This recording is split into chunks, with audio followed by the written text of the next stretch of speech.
So, you finally made it. Took you long enough. I hope you're ready, because this is it.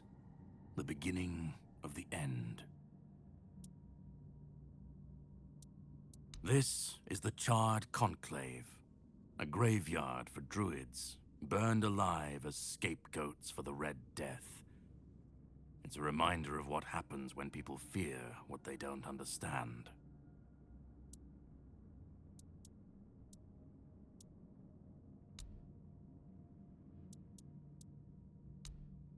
Well, first, you're going to meet my former employer. We don't see eye to eye anymore, but we both realize that our collaboration yields results, as shown by you being here. He'll try to sugarcoat the hard truths I've been telling you from the beginning, spin them differently. Never mind.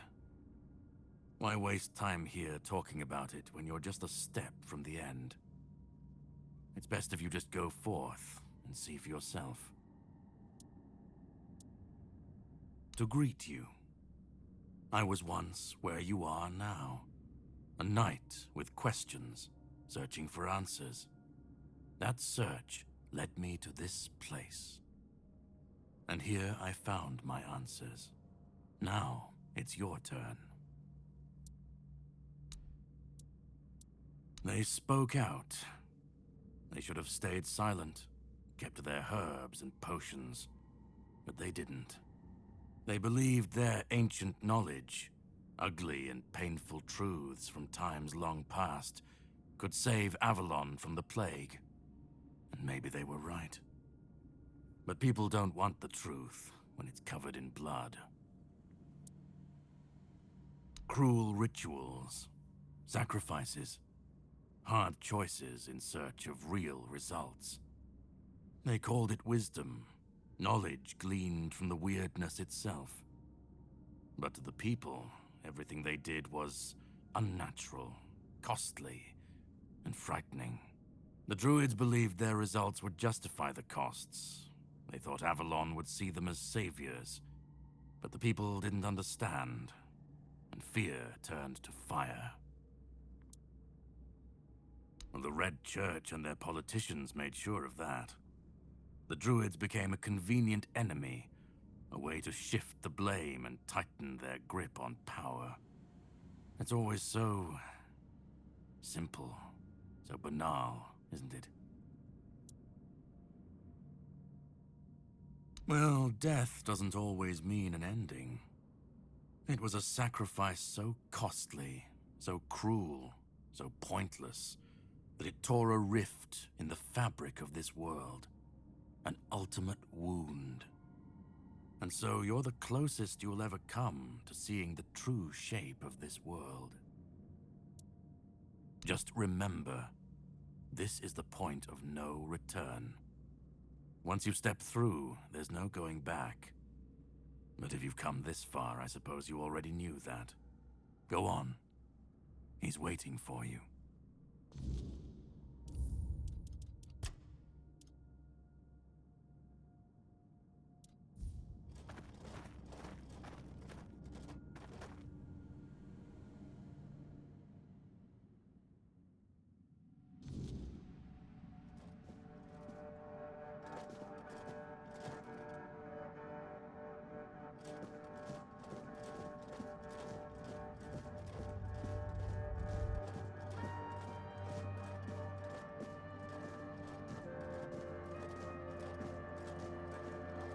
At last we meet. I've heard much about you. Your choices, your determination. Caradoc isn't easily impressed, but he was impressed with you. Few dare to seek the truth buried in Avalon's shadows. Fewer still make it this far. I was the first. Caradoc followed when my brethren burned and the tear opened. And now, here you are. A truly rare and joyful occasion. Oh, forgive my lack of manners. I am Orin, the last apprentice of Merlin, and the last archdruid of Avalon. I've carried the weight of this land's secrets longer than I care to admit. But names mean little. What matters is the task before us. What lingers here, it's older than Avalon. Older than anything we know. What you see is the beginning of weirdness itself. Its purest form, raw potential, unshaped by anything but its lack of boundaries and limits. Beautiful, isn't it? Oh, precisely the opposite of what Caradoc wants. I want you to help me resurrect King Arthur, properly this time. Ridiculous, I know. But yes, that's what it boils down to. At some point, we stopped seeing eye to eye and chose different paths. Ultimately, though, both our paths led to you. Yes, please let me explain. By the end of his life, Arthur became obsessed with his legacy. He left mementos, artifacts that embodied the virtues he wanted Avalon to preserve. Excalibur, a symbol of loyalty and sacrifice. The crown of Pendragon, a beacon of courage and resilience. The shield of Palamedes, wisdom and independence. But Merlin and the others didn't believe that would be enough. The memory of war and the fragility of peace was still too fresh. So they acted. When the king died, his soul wasn't allowed to move on. It was shattered, bound to those artifacts. A clever solution, but ultimately flawed. They feared losing what Arthur represented more than losing Arthur himself. They thought the king's essence would endure if bound to his relics. You can't pick and choose with a soul, but that's exactly what Merlin did. He focused on 3 parts of Arthur: his strength, wisdom, and courage. He left out 2 pieces. One, tainted by the Four Dwellers' magic, was deemed too dangerous. The other was his humanity, the most fragile part. Merlin thought compassion and doubt were weaknesses, unfit for a king. Without them, Arthur became hollow. A king with power, but no heart. That way, Avalon's greatest failure was born. I tried. And I found his humanity. It's here, bound, kept safe. But the Four Dwellers aspects was left to drift, untethered between worlds. Finding it needed more than magic. It needed someone like you. The horrors you endured on that island gave you something no one else has. You can move through the weirdness, touch it, and return whole. That's why you found the King's soul, bound it to yourself, and came back.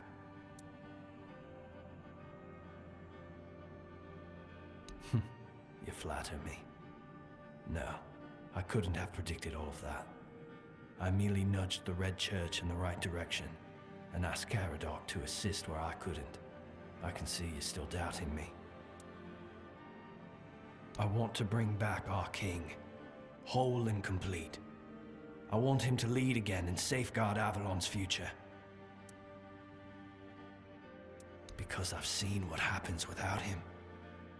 Weirdness preys on the weak, and the people are too divided to stand against it alone. Arthur is their only hope. Ever they're left without him, without guidance, chaos takes hold. Division festers. You've seen it during your journeys. If things continue this way, Avalon will tear itself apart long before weirdness finishes the job.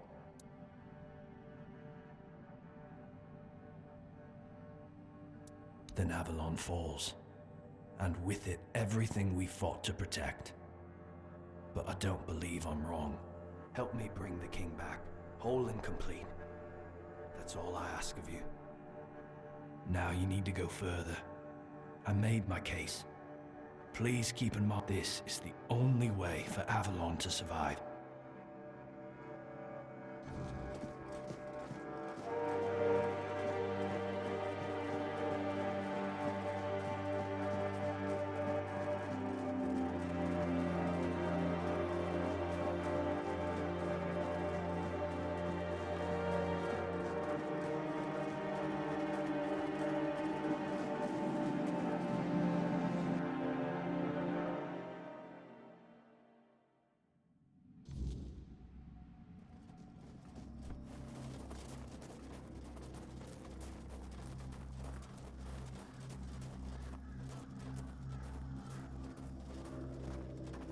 I was there when it all began, when Arthur first set foot on Avalon. I was a knight in his army. We believed in him, in his dream, in his kingdom. And for a while, it was glorious. Every battle felt like a step closer to peace. Every sacrifice justified by the dream we shared. But then came the cost. The war crimes, the impossible decisions, the massacres, slaughters, and irrational cruelty. We turned from knights into butchers, all because his dream demanded it of us. At first I told myself it was necessary, that it was the price of building something great. But the longer it went on, the harder it was to believe. That's when I realized Arthur wasn't a god, a savior, or a king. He was just another man, no different from the rest of us. And no man should have the power to demand such sacrifices. But do you understand why I want it so much?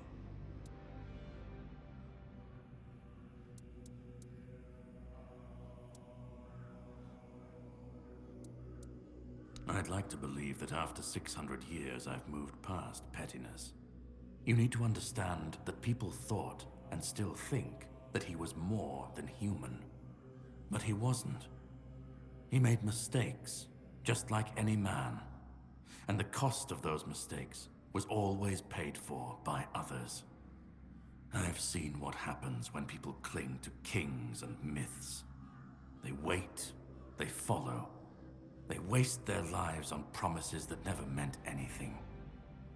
But that's not my problem. I'm not here to fix Avalon or to free anyone. What comes after doesn't matter. Let it all burn. Let it rot. Let it rebuild. I won't be here to see it.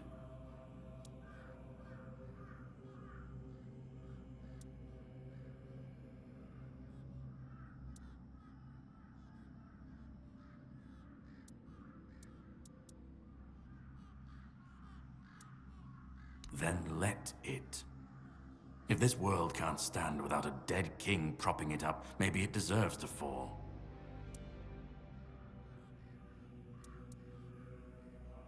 Call it chaos, call it freedom, I don't care. Let them rise, let them fall, let them tear each other apart. I just want to watch it all come down, to see the last lie collapse under its own weight. What comes after, that's for the ones still standing to figure out.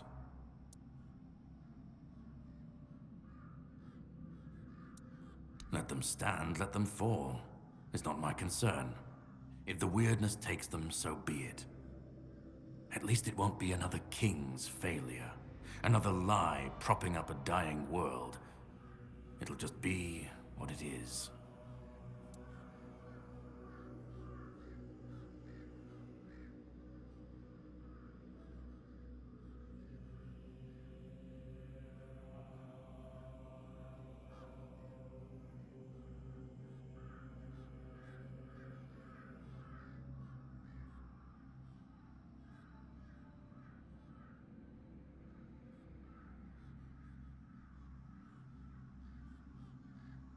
Arthur's the only myth that still holds weight. And when he's gone, the rest will rot with him. A puppet king, another empty throne, none of it will last. Maybe they'll keep pretending for a while. Maybe they won't. I've lived longer than any man should. Seen more than anyone should ever bear.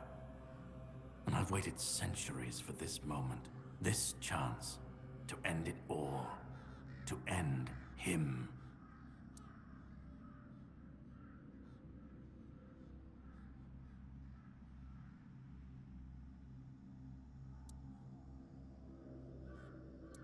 Arthur isn't Avalon's hope. He's its curse. He's the chain that keeps it bound to the past, dragging it down no matter how far it tries to climb. We were fools to tamper with forces we didn't understand. Resurrecting Arthur, infusing him with powers of the weirdness. We didn't just bend the natural laws, we shattered them. Such violations of nature's order cannot go unanswered. The bill comes due, sooner or later. Always. This cannot be allowed to continue. Listen, it's taken longer than I ever imagined, but now, here we are. You've done what no one else could, what even I couldn't do. You've brought Arthur's soul back together, almost complete, but not quite. And because of you, I can finally finish what I started centuries ago. So, thank you for bringing us to this moment. You're close now. Just one more step. The last fragment of Arthur's soul is waiting for you. Complete what you came here for. And then, we'll meet again. As allies, or as enemies. That's up to you. Go. Find the last piece, and let's end this. Whatever comes next, I'll be ready. I hope you will be too.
you've come. The one who carries what's left of me. Please, don't come any closer. Don't force me to think about coming back again. Just let me finally die. Because I've had enough. Enough of being torn apart and stitched back together. Enough of being used, shaped, and forced to be something I'm not. Do you know what it is like to be a king of nothing? To see the people you swore to protect suffer because of your choices? Or worse, in your name. I've seen towns burnt to the ground, families destroyed, all because someone thought it would serve the greater good. And they called it loyalty. They called it justice. I've been dragged through every dream, every lie they've built around me. And I'm tired. Tired of the weight, of the expectations, of all of it. And most of all, I'm tired of failing.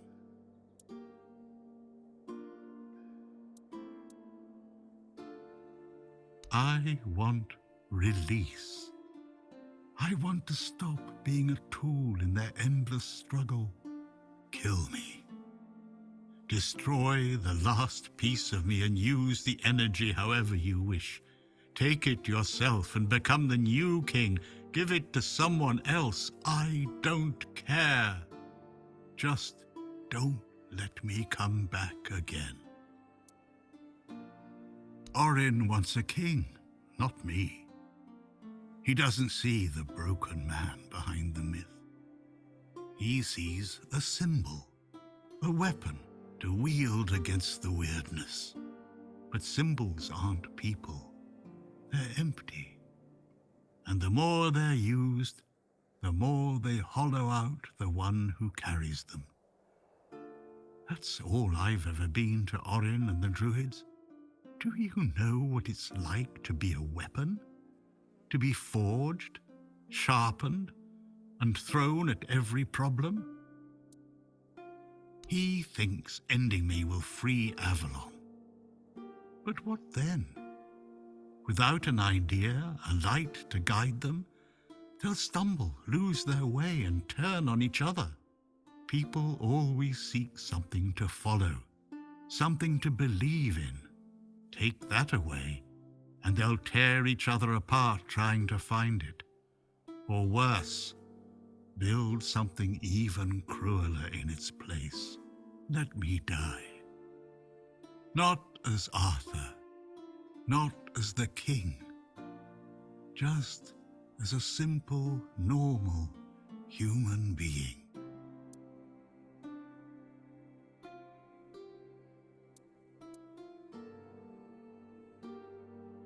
Another way? There's always another way, isn't there?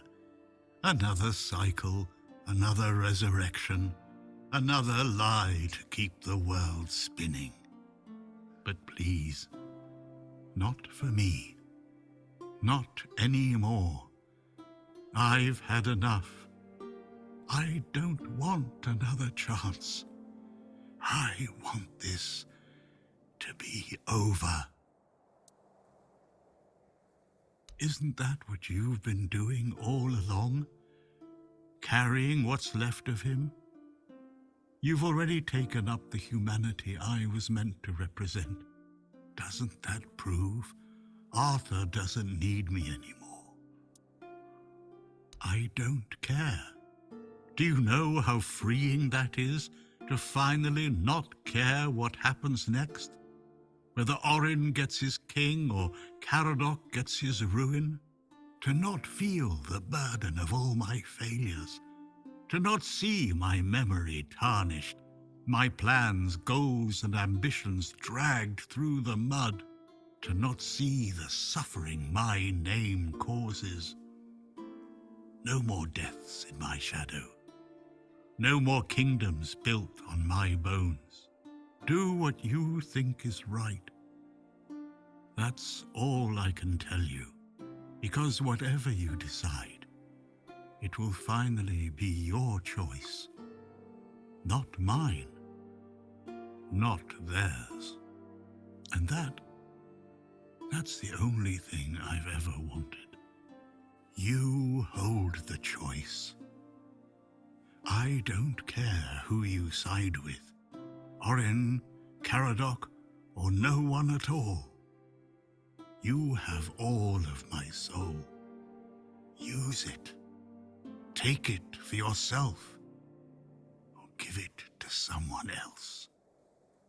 I don't even want to know. Do what you will with it. Just let me go. Let me finally rest. Let me die. Please.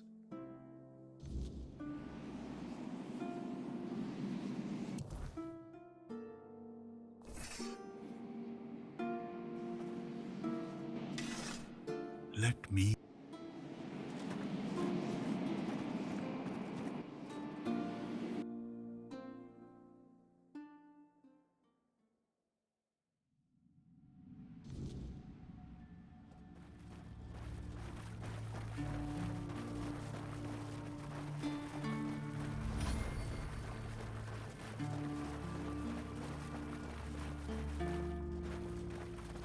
Help me bring the king back.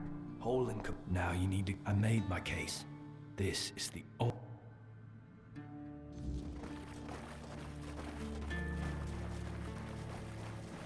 Go on. Nice to see you. Let me.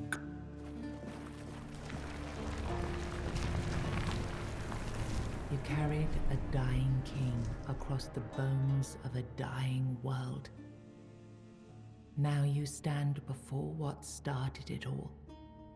An idea. I am the reason there must be an ending. I do not guide. I do not judge. I exist so that something can be chosen. I do not offer meaning. I require that one be made. You have brought all things to their conclusion.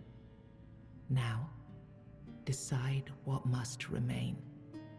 Choose, and let the shape of the world follow.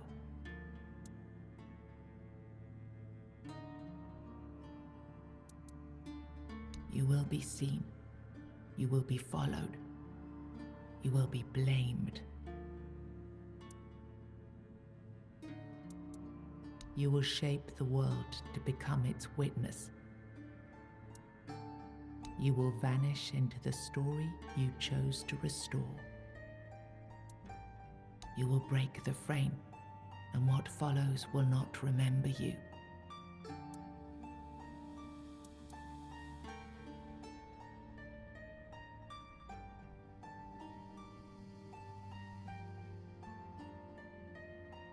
Then the idea shall be claimed, its shape worn, its burden made yours.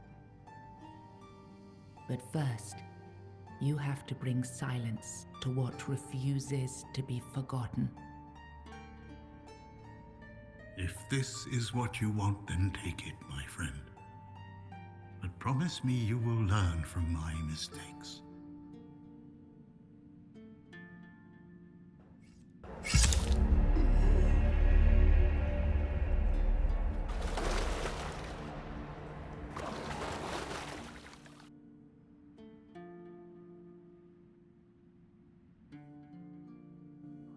No, I won't let this happen.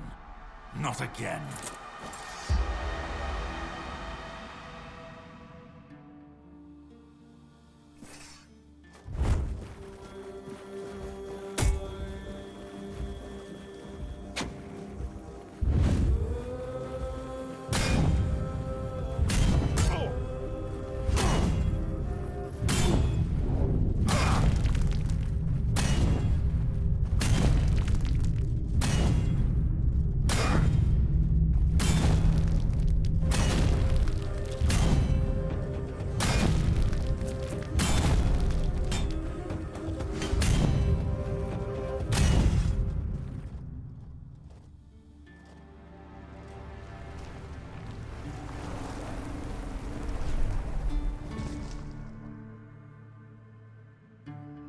You think any other human could wield this power? I endured 600 years of pain, of suffering, of loneliness. I made the sacrifices, me! And now you think you can take it from me? The hubris. No. I reject your claim. I will reforge Avalon. Perfect this time.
You took Arthur's power for yourself.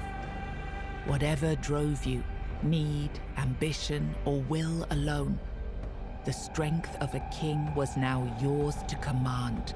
Maybe you weren't ready. Maybe nobody ever is. But you decided to try. It's a heavy thing, trying to do right where others have failed. Still, you stepped forward, carrying the soul and every choice that brought you here. You ruled not as Arthur reborn, but as yourself, flawed, resolute, untested. Avalon changed beneath your hand, and history will decide what that truly meant. In your absence, the South unraveled, its leaders gone, its people left to fend for themselves. The keep still stands, but not as a beacon, only as a reminder of the help that never came. The men here stayed in Kuinact, but Yvain failed to rally the minds and hearts needed for his Grail quest. With no clear leaders and rising tension, both Kuinact and Camelot grew fragile, drifting toward division, with no one left to hold the line. You awakened the giants, only to command their end, leaving no power behind for either side to claim.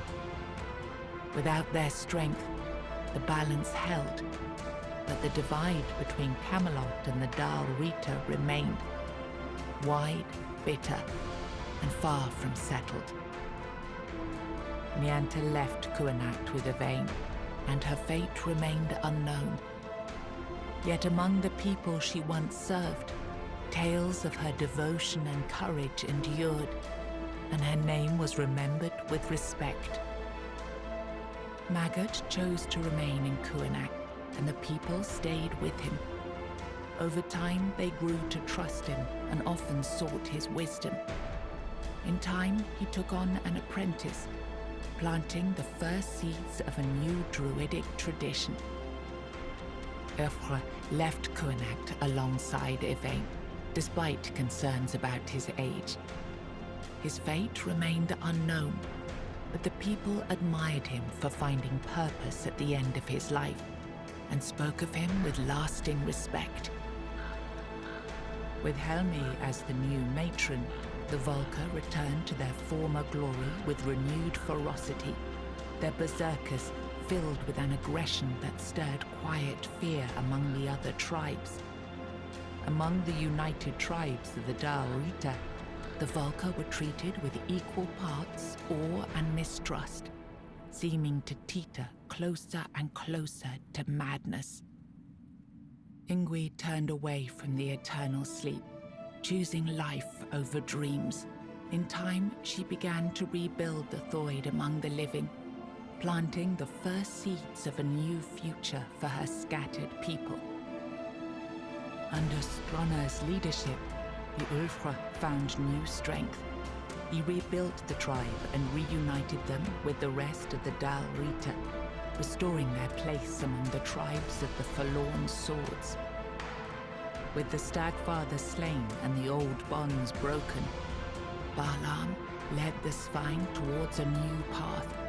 He opened the tribe to the other clans of the Dal Rita and guided them to settle in the Mather mines. You placed self at the head of the Children of Morrigan. Operating from the shadows, the Guild reshaped Avalon's politics through quiet influence and assassination, while the people lived unaware of the power that ruled them. You chose to dismantle the Children of Morrigan. There were no more crows to carry out her will, for now.